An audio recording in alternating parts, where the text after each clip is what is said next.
Matapos ang 9 na oras, matagumpay na nasagip ang 2 lalaking hinostage ng kanilang mismong kaanak sa Baysa, Quezon City. Saksi si Marisol Abduraman.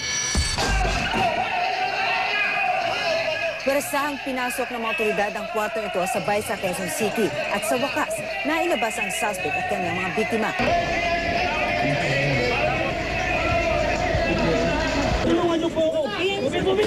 Ganito nagtapos ang 9 na oras na hostage taking. Bakit ba ng hostage? Hindi po ako ng hostage. Pamangkin ko po yun.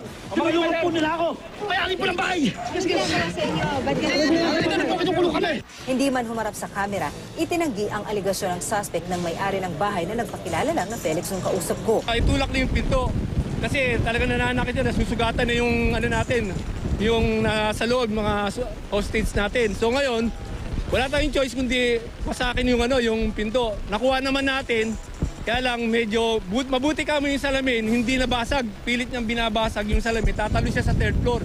Agad dinala sa ospital ang hinostage na si Doroteo Herobid, tsuhin ng suspect, habang inibitahan sa police station ang kapwa biktimang si Marvin Kaag na pamangkin ng suspect. Alas 7 raw ng umaga, unang natuklasang may nangyayari ng hostage crisis sa bahay na ito sa Villa Matilde. Matapos ipatawag ng suspect ang isang trabahador. Nag-welding ako tapos tinawag niya ako na babara ako, tatawag ako ng polis. Bakit daw? Hindi ko naman alam na ganun pala na rin, na hostage pala siya eh. Duguan na raw ang suspect noon kaya humingi na siya ng saklolo sa barangay na sinundan ang pagdating ng mga pulis. Ang isa sa kanila, nakuhanan pang labas-masok at nakikipagnegosasyon sa suspect na armado ng kutsilyo. Makikita rin sa hiwalay namang video ang tila pagmamatigas ng suspect sa gitna ng negosasyon. Kabilang sa mga hiniling niya ang pagharap sa isang TV personality at nang di mapagbigyan, cameraman naman. Gusto mo yayakapin ka namin, kami human shield mo.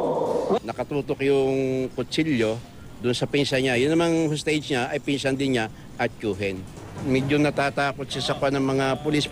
Nagpatuloy pa ang negosasyon hanggang hapon.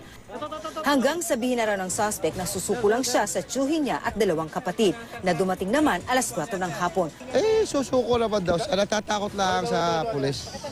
Pero bigo pa rin mapasuko ng pusa ang suspect, kaya pwersahan siyang pinasok sa kwarto. Nakakulong na siya ngayon sa QCPD Station 3. Ako si Marisol Abduraman, ang inyong saksi.